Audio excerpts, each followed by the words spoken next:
बुढ़ापा और बीमारी को हराने के 4 नियम। गौतम बुद्ध की शिक्षाओं पर आधारित एक प्रेरणादायक कथा। भूमिका। राजगृह के महल में राजा बिंबिसार का दरबार सजा था। सभा में एक वृद्ध सन्यासी आए जिनकी आंखों में अपार तेज था। वे गौतम बुद्ध के शिष्य थे और उन्होंने संसार की गहरी सच्चाइयां जानी थी। राजा बिंबिसार ने उन्हें प्रणाम कर पूछा, हे मुनि, क्या मनुष्य को अमरत्व प्राप्त हो सकता है? मुनि मुस्कुराए और बोले, राजन, शरीर नश्वर है लेकिन इसे दीर्घायु और रोगमुक्त रखा जा सकता है। जो 4 नियम अपनाएगा वो 100 वर्षों तक स्वस्थ रहेगा और बुढ़ापे को अपने पास भी न भटकने देगा। राजा सहित सभी दरबारी जिज्ञासा से भर उठे। मुनि ने कहा, सुनो, ये 4 नियम हैं, 4 भोजन, 4 योगासन, 4 आदतें और अंत में एक अद्भुत रहस्य जो मनुष्य को 400 वर्ष जीने का मार्ग दिखाएगा। अध्याय 1। 4 अमृत तुल्य भोजन। 1। मूंग और जौ का सेवन। मुनि बोले, राजन, जो मूंग और जौ को अपने आहार में रखता है उसका शरीर हल्का और ऊर्जावान बना रहता है। दरबार में एक वैद्य खड़ा हुआ और बोला, ये सत्य है। मूंग में पाचक गुण होते हैं और जौ शरीर को मजबूत बनाता है। बुद्ध के समय में ये भोजन मुख्य आहार था। 2। कच्चे फलों और कंदमूलों का सेवन। मुनि ने कहा, जो फल, गाजर, शकरकंद और कंदमूल खाता है वह रोगों से बचा रहता है।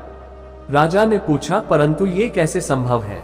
मुनि बोले, प्रकृति में बिना पकाए भोजन में प्राण शक्ति होती है जिससे शरीर दीर्घायु बनता है। 3। तिल, घी और शहद। तिल, घी और शहद को मिलाकर खाने से आयु बढ़ती है। वैद्य ने कहा, तिल में ऊर्जा, घी में स्निग्धता और शहद में अमृततुल्य गुण होते हैं। 4। नीम, हल्दी और तुलसी। मुनि बोले, जो नीम, हल्दी और तुलसी का सेवन करता है वह कभी रोगी नहीं होता। राजा ने सैनिकों को आदेश दिया कि वे पूरे नगर में इन जड़ी बूटियों को वितरित करें। अध्याय 2। 4 योगासन। 1। सूर्य नमस्कार। मुनि बोले, प्रत्येक दिन सूर्य नमस्कार करने से शरीर में ऊर्जा और रक्त संचार बेहतर होता है। राजा ने सैनिकों को आदेश दिया कि वे हर सुबह यह अभ्यास करें। 2। मत्स्यासन। जो मत्स्यासन करता है उसकी रीढ़ मजबूत होती है और उसकी आयु बढ़ती है। 3।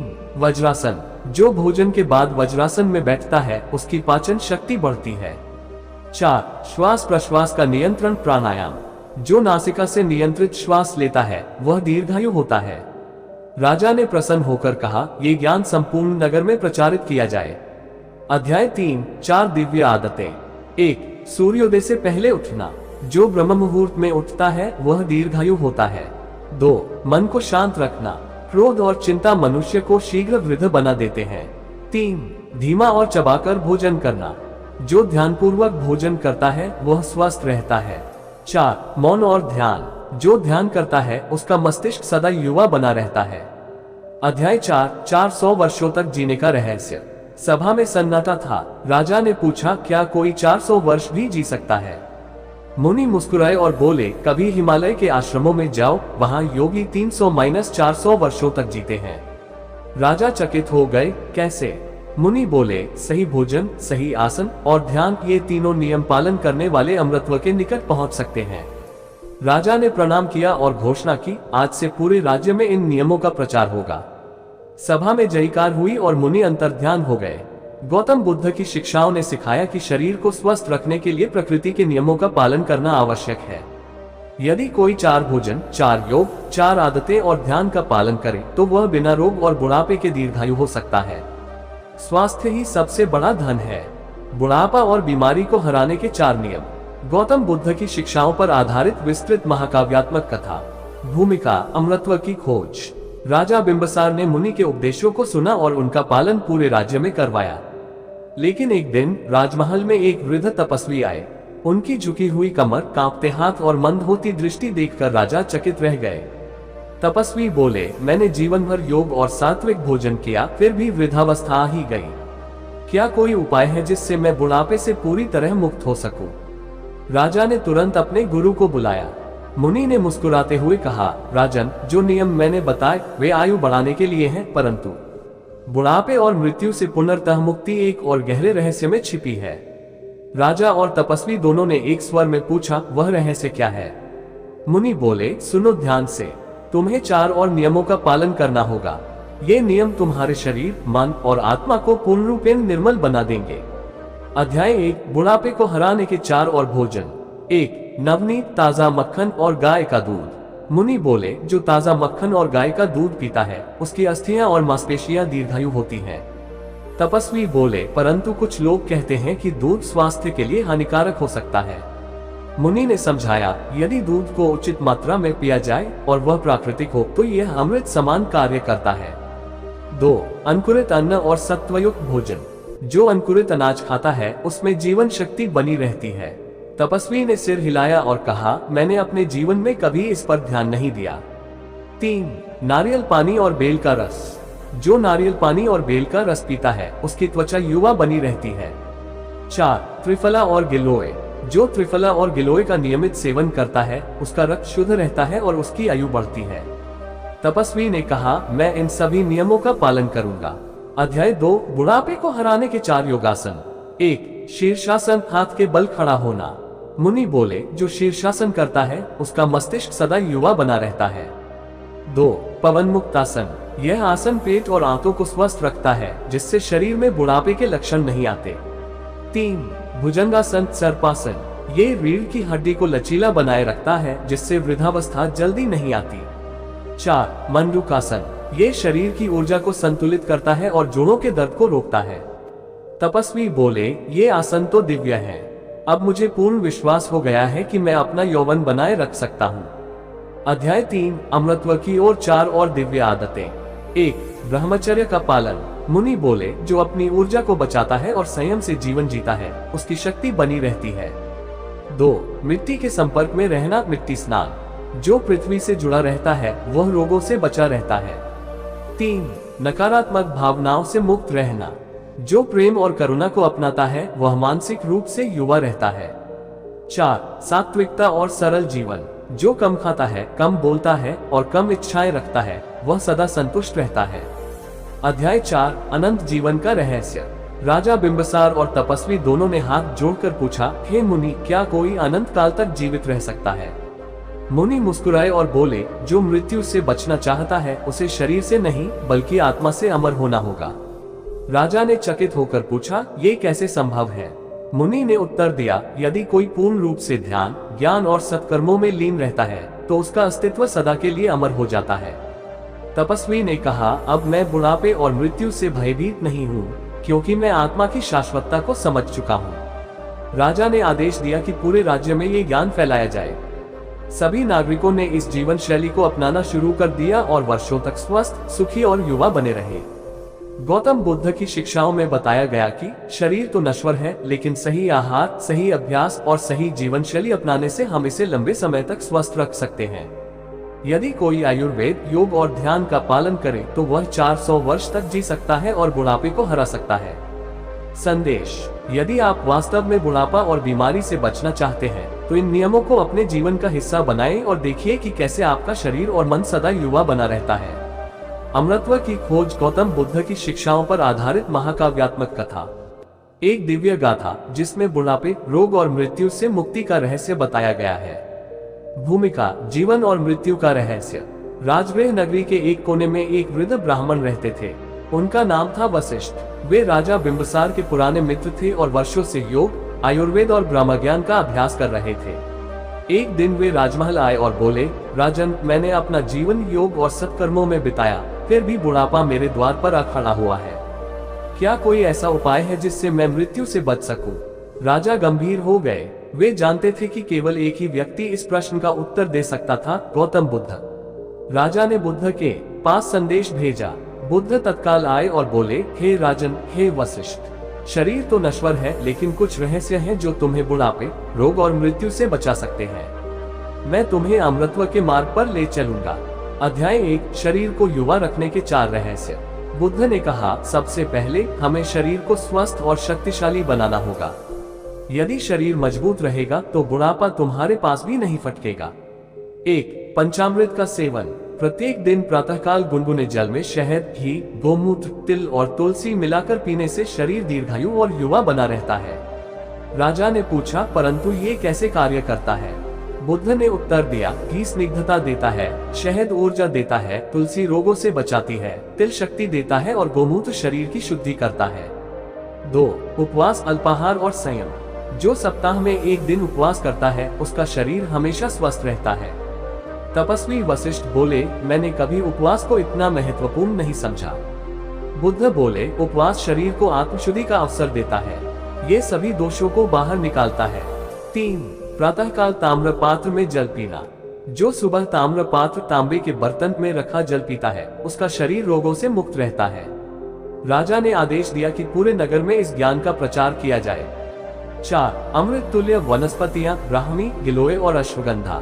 जो ब्राह्मी खाता है उसकी स्मरण शक्ति कभी कमजोर नहीं होती। जो गिलोय लेता है उसे रोग छू भी नहीं सकते, और जो अश्वगंधा लेता है उसकी हड्डियां और मांसपेशियां हमेशा युवा रहती हैं। अध्याय 2, योगासन और प्राणायाम से दीर्घायु प्राप्ति। बुद्ध बोले, अब मैं तुम्हें कुछ ऐसे योगासन और प्राणायाम बताऊंगा जो तुम्हें अमरता की ओर ले जाएंगे। 1. कुर्मासन, कछुआ मुद्रा। जो कुर्मासन करता है उसकी त्वचा झुर्रियों से मुक्त रहती है। 2. अनुलोम विलोम प्राणायाम। इससे फेफड़े और रक्त शुद्ध रहते हैं। 3. मयूरासन, मोर की मुद्रा। ये शरीर को बलशाली बनाता है और पाचन क्रिया को उत्तम रखता है। 4. योग निद्रा, गहरी ध्यान अवस्था। जो प्रतिदिन योग निद्रा में जाता है वह मानसिक और शारीरिक रूप से दीर्घायु होता है। अध्याय 3, अमृतत्व के 4 दिव्य नियम। 1. अहिंसा और करुणा का पालन। जो करुणा और अहिंसा में लीन रहता है उसका मन शांत और शरीर रोगमुक्त रहता है। 2. क्रोध, ईर्ष्या और चिंता से मुक्ति। जो व्यक्ति क्रोध और ईर्ष्या से मुक्त होता है उसकी आत्मा प्रकाशमान रहती है। 3. ध्यान और आत्मज्ञान का अभ्यास। जो व्यक्ति ध्यान करता है वो मृत्यु के भय से मुक्त हो जाता है। 4. संकल्प शक्ति और सकारात्मक विचार। जो अपने जीवन में सकारात्मक रहता है वह अधिक आयु तक जीवित रहता है। अध्याय 4, अमृतत्व का अंतिम रहस्य। राजा और वशिष्ठ ने कहा, हे बुद्ध, आपने हमें अनमोल ज्ञान दिया, लेकिन क्या कोई मनुष्य वास्तव में 400 वर्ष या अधिक जी सकता है? बुद्ध मुस्कुराए और बोले, हाँ, परंतु केवल शरीर से नहीं, आत्मा से। ब्रह्मलीन अवस्था का रहस्य। जो व्यक्ति पूर्ण ध्यान, योग और आध्यात्मिकता में लीन हो जाता है वह ब्रह्मलीन हो जाता है। उसे जन्म और मृत्यु के चक्र से मुक्ति मिल जाती है। सिद्ध योगियों की गाथा। बुद्ध ने कहा, हिमालय में आज भी ऐसे सिद्ध योगी हैं जिन्होंने 400 वर्षों तक जीवन व्यतीत किया है। वे केवल वायु, सूर्य की ऊर्जा और ध्यान के बल पर जीवित रहते हैं। राजा बिंबिसार और वशिष्ठ ने प्रणाम किया और कहा, अब हमें कोई भय नहीं, हमने बुढ़ापे और मृत्यु को समझ लिया है। जीवन का अंतिम सत्य। गौतम बुद्ध की शिक्षाओं ने बताया कि 1. शरीर को युवा बनाए रखने के लिए सही भोजन, योग और आयुर्वेद अपनाना चाहिए। 2. मन को शांत और प्रसन्न रखने के लिए ध्यान, संयम और करुणा का अभ्यास करना चाहिए। 3. मृत्यु से बचने के लिए आत्मज्ञान और आत्मविकास की राह पर चलना चाहिए। 4. यदि कोई व्यक्ति इन नियमों का पालन करता है तो वह 400 वर्षों तक जीवन जी सकता है या ब्रह्मलीन होकर जन्म और मृत्यु के बंधन से मुक्त हो सकता है। बुढ़ापा और रोग कोई बाधा नहीं है यदि हम सही जीवन शैली अपनाएं। जीवन का अंतिम लक्ष्य केवल लंबा जीना नहीं बल्कि ज्ञान, शांति और मुक्ति प्राप्त करना है। अमृतत्व की गूढ़ कथा। गौतम बुद्ध की अमर शिक्षा, एक विस्तृत महाकाव्य जिसमें बुढ़ापे, रोग और मृत्यु से मुक्ति का गहन रहस्य उजागर किया गया है। भूमिका, सत्य की खोज। राजगृह का राज्य समय के साथ समृद्ध होता जा रहा था। राजा बिंबिसार के शासन में ज्ञान, योग और शांति का वातावरण था। एक दिन राजमहल में एक विचित्र आगंतुक आया। वह एक वृद्ध सन्यासी था जिसकी दाढ़ी घुटनों तक पहुंच चुकी थी, परंतु उसके चेहरे पर एक भी झुर्री नहीं थी। राजा ने विस्मय से पूछा, हे मुनि, आप इतने वृद्ध होकर भी इतने युवा कैसे दिखते हैं? सन्यासी मुस्कुराए और बोले, राजन, यदि मैं कहूं कि मैं 300 वर्षों से इस पृथ्वी पर हूं, तो क्या तुम विश्वास करोगे? सभा में सनसनी फैल गई। राजा ने पूछा, कैसे? कृपया हमें भी यह रहस्य बताएं। सन्यासी बोले, ये रहस्य मैंने स्वयं बुद्ध से सीखा था। यदि तुम इसे जानना चाहते हो तो तुम्हें मेरे साथ एक लंबी यात्रा पर चलना होगा। राजा, उनके मंत्री और कुछ विद्वान सन्यासी के साथ गहन वन की ओर चल पड़े। वहां घने वृक्षों के मध्य एक रहस्यमय गुफा थी। सन्यासी बोले, इस गुफा में अमृतत्व का ज्ञान छुपा है। बुद्ध ने इसे स्वयं समझाया था। मैं तुम्हें 4 महान नियम सिखाऊंगा जिनका पालन करने से तुम रोग और बुढ़ापे को हरा सकते हो। अध्याय 1, अमृतत्व का पहला नियम, पंच तत्वों का संतुलन। सन्यासी ने कहा, मनुष्य का शरीर 5 तत्वों पृथ्वी, जल, अग्नि, वायु और आकाश से बना है।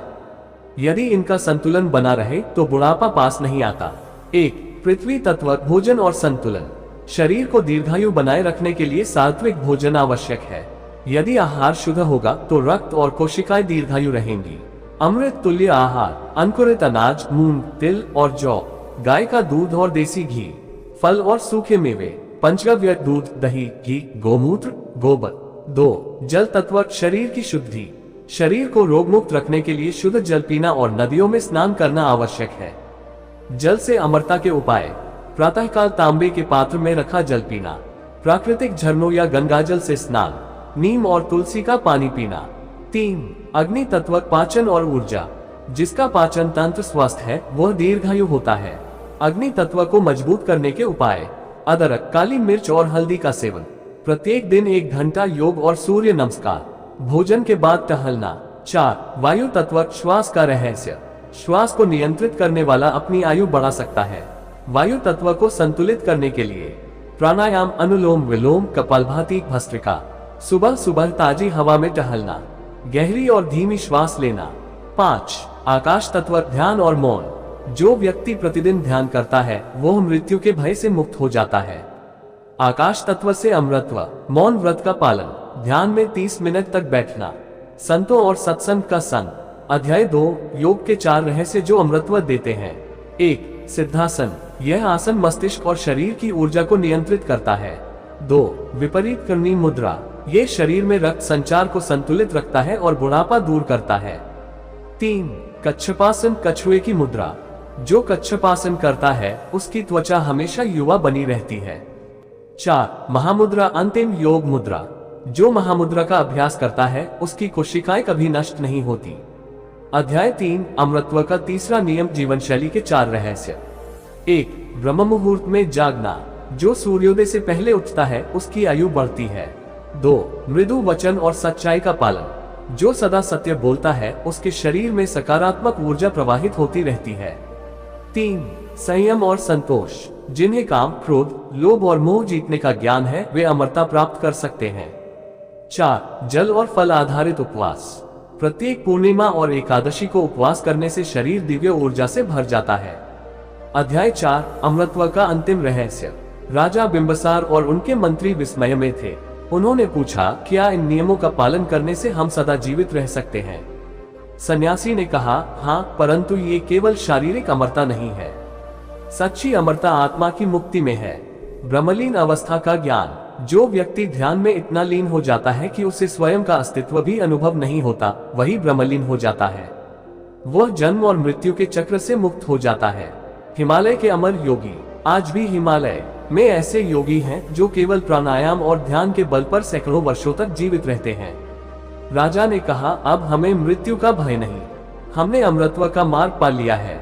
जीवन का अंतिम सत्य। गौतम बुद्ध की शिक्षाएं बताती हैं कि 1. शरीर को युवा और स्वस्थ बनाए रखने के लिए पंचतत्वों का संतुलन आवश्यक है। 2. योग और प्राणायाम द्वारा शरीर की आयु बढ़ाई जा सकती है। 3. संतुलित जीवन शैली और संयम अमृतत्व का आधार है। 4. सच्चा अमृतत्व आत्मज्ञान और ब्रह्मलीन अवस्था में है। यदि कोई व्यक्ति इन नियमों का पालन करता है तो वह न केवल 400 वर्षों तक जीवित रह सकता है, बल्कि आत्मज्ञान प्राप्त कर जन्म और मृत्यु के चक्र से भी मुक्त हो सकता है। अमृतत्व की यात्रा, गौतम बुद्ध की दिव्य शिक्षाएं। एक महाकाव्य जिसमें बुद्ध के ज्ञान की गहरी खोज और अमृतत्व की पथ पर चलने वाले राजाओं और योगियों की रोमांचक यात्रा का वर्णन किया गया है। प्रस्तावना, एक नई शुरुआत। राजगृह नगरी के शांत वातावरण में एक रहस्यमय घटित हुआ। राजा बिंबसार और उनके दरबारियों को जब ये पता चला कि हिमालय के पर्वतों में एक योगी ने 500 वर्षों तक जीवन बिताया है, तो उन्होंने उसकी खोज करने का निश्चय किया। राजा का मन चाहता था कि वह भी उस रहस्यमय योगी के पास जाए और अमृतत्व की प्राप्ति के रहस्यों को जाने। राजा ने अपने सबसे सच्चे व विश्वास पात्र मंत्री वशिष्ठ को आदेश दिया, तुम तत्काल हिमालय की ओर यात्रा करो और उस योगी से अमृतत्व का रहस्य प्राप्त करो। वशिष्ठ ने राजा से वचन लिया और प्रस्थान किया। इस यात्रा में उसे कई अन्य साधक और योगी भी मिले जो जीवन के अंतिम सत्य की खोज में लगे थे। इस यात्रा के दौरान कई रहस्यमय घटनाएं घटित हुई और बुद्ध की शिक्षाएं जीवन के सर्वोत्तम मार्ग पर उन्हें मार्गदर्शन देती रहीं। अध्याय 1, हिमालय की ओर एक यात्रा। वशिष्ठ ने अपने साथ एक महान युद्धवीर अर्जुन और एक विद्वान तपस्वी देवदत्त को भी इस यात्रा में साथ लिया। उनका उद्देश्य था अमृतत्व की गहराई में उतरना और जो ज्ञान बुद्ध ने दिया है उसे पूरी तरह समझना। वशिष्ठ ने सभी को ध्यान में बैठने के लिए कहा और एक साधारण ध्यान के माध्यम से उन्होंने अमृतत्व की ओर पहला कदम बढ़ाया। ध्यान में लीन हो जाओ, वशिष्ठ ने कहा। जितनी गहरी तुम्हारी शांति होगी, उतनी ही जल्दी तुम उस रहस्यमय स्थान तक पहुंच पाओगे जहां सच्चा ज्ञान है। रात्रि का समय था और उनकी ध्यान की अवस्था बहुत गहरी हो चुकी थी। तभी अर्जुन ने देखा कि आसमान से एक दिव्य प्रकाश आ रहा है। वह ध्यान में से बाहर निकला और बोला, ये प्रकाश कहां से आ रहा है? वशिष्ठ ने जवाब दिया, ये प्रकाश उस स्थान का संकेत है जहां हम जा रहे हैं। यह अमृतत्व की ऊर्जा का प्रतीक है। ये वह ज्ञान है जो हम तलाश रहे हैं। राजमहल से निकलकर वे हिमालय की ओर चल पड़े। मार्ग में वे कई कठिनाइयों का सामना करते हुए अंततः एक गुफा के पास पहुंचे। इस गुफा में एक असाधारण योगी तपस्या कर रहे थे। ये वही योगी था जिसने 500 वर्षों तक जीवन बिताया था। अध्याय 2:500 वर्षों का तप। वह योगी चुपचाप ध्यान में लीन था। उसकी आंखें बंद थीं और उसका शरीर शांत था, जैसे समय ने उसे छुआ ही न हो। वशिष्ठ और अर्जुन ने ध्यानपूर्वक उसे देखा। वे अवाक थे, क्योंकि वह योगी न केवल शारीरिक रूप से बल्कि मानसिक रूप से भी बहुत शक्तिशाली प्रतीत हो रहा था। वशिष्ठ ने धीरे से उसके पास जाकर पूछा, महात्मन, क्या आप वही हैं जिन्होंने 500 वर्षों तक जीवन जीने का रहस्य पाया है? योगी ने धीरे से अपनी आंखें खोली और मुस्कुराए, हाँ, मैं वही हूँ। तुम कौन हो और क्यों आए हो? वशिष्ठ ने अपना परिचय दिया और कहा, हम भी अमृतत्व के रहस्य को जानने आए हैं। हम गौतम बुद्ध की शिक्षाओं का पालन करते हुए इस यात्रा पर आए हैं। योगी ने अपनी आंखें बंद की और कहा, तुम मुझे सही समय पर मिले हो। जो तुम ढूंढ रहे हो वह किसी विशेष स्थान या वस्तु में नहीं है। यह तुम्हारे भीतर की अवस्था है। अमृतत्व शारीरिक नहीं, मानसिक स्थिति है। वह योगी गहरी चुप में डूब गया। वशिष्ठ और अर्जुन एक दूसरे को देख रहे थे, जैसे वे कोई नया ज्ञान प्राप्त करने की प्रतीक्षा कर रहे थे। अध्याय 3, गौतम बुद्ध की शिक्षाएं, अमृतत्व का वास्तविक रहस्य। अर्जुन और वशिष्ठ को योगी ने कहा, तुम दोनों को इस यात्रा में बुद्ध से मिलना चाहिए। उन्होंने वह ज्ञान दिया है जो अमृतत्व की ओर ले जाता है। योगी ने उन्हें बुद्ध के पास जाने का मार्ग बताया और वे तुरंत राजगृह की ओर लौट आए। राजगृह पहुंचने पर वे बुद्ध के पास गए। बुद्ध ने उन्हें नमन किया और कहा, तुम दोनों ने बहुत दूर यात्रा की है, लेकिन क्या तुम जानते हो कि अमृतत्व क्या है? वशिष्ठ और अर्जुन ने सिर झुकाया और कहा, हमें आपका मार्गदर्शन चाहिए। बुद्ध ने उत्तर दिया, अमृतत्व का वास्तविक रहस्य शरीर से नहीं है, ये तुम्हारे भीतर के तत्वों में है। ये तुम्हारी आत्मा की शुद्धि है। यदि तुम अपनी आत्मा को शुद्ध कर सको तो तुम मृत्यु के भय से मुक्त हो सकते हो। बुद्ध ने उन्हें 4 महत्वपूर्ण नियम बताए, जिनका पालन करके वे अमृतत्व को प्राप्त कर सकते थे। 1. शरीर की देखभाल और संतुलन। शरीर की देखभाल करो, लेकिन उसे अत्यधिक अहमियत मत दो। शरीर प्रकृति का एक हिस्सा है, वह नष्ट हो सकता है, लेकिन आत्मा शाश्वत है। 2. ध्यान और आत्मज्ञान। जो आत्मज्ञान प्राप्त करता है वह कभी मरता नहीं। आत्मा अमर होती है। ध्यान और साधना से आत्मा को पहचानो। 3. अहिंसा और करुणा। जो अहिंसा और करुणा का पालन करता है उसके दिल में एक दिव्य ऊर्जा का प्रवाह होता है जो उसे अमर बनाता है। 4. समय की सच्चाई को समझना। समय कोई वास्तविकता नहीं है, ये बस एक प्रवाह है। तुम समय के साथ नहीं हो, तुम समय से परे हो। अध्याय 4, अंतिम शिक्षा, ब्रह्मलीन अवस्था। बुद्ध ने कहा, अमृतत्व कोई विशेष प्राप्ति नहीं है, यह एक अवस्था है। जब तुम अपने भीतर की शांति और ज्ञान को पा लेते हो तब तुम्हारी आत्मा ब्रह्मलीन अवस्था में पहुंच जाती है। वशिष्ठ और अर्जुन ने ध्यानपूर्वक बुद्ध की बातों को सुना और उनका पालन करने का वचन लिया। अर्जुन ने कहा, हमने समझ लिया है प्रभु, हम इस यात्रा में अपने शरीर को नहीं, अपनी आत्मा को शुद्ध करेंगे। वशिष्ठ ने भी कहा, अब हमें मृत्यु का भय नहीं है, क्योंकि हम जानते हैं कि हम शाश्वत हैं। सभी ने एक साथ ध्यान की अवस्था में प्रवेश किया और बुद्ध की शिक्षा से उनके भीतर एक नई जागृति का प्रारंभ हुआ। उपसंहार, अमृतत्व का अंतिम सत्य। गौतम बुद्ध ने ये सिद्ध किया कि अमृतत्व कोई भौतिक रूप से प्राप्त वस्तु नहीं है। यह एक मानसिक, आत्मिक और आध्यात्मिक अवस्था है। जो अपने भीतर की शांति और दिव्यता को पहचानता है वह शाश्वत हो जाता है। अमृतत्व शरीर नहीं, आत्मा में है। जो आत्मज्ञान प्राप्त करता है वही मृत्यु और समय के चक्र से मुक्त हो जाता है। इस प्रकार वशिष्ठ और अर्जुन ने जीवन के अंतिम सत्य को समझ लिया और वे अमृतत्व की राह पर चल पड़े, बिना किसी भय और चिंता के, केवल शांति और ज्ञान की दिशा में। अंत में ये ज्ञान केवल शरीर के लिए नहीं था, बल्कि आत्मा के लिए था, जो हर जीव के भीतर निहित होता है।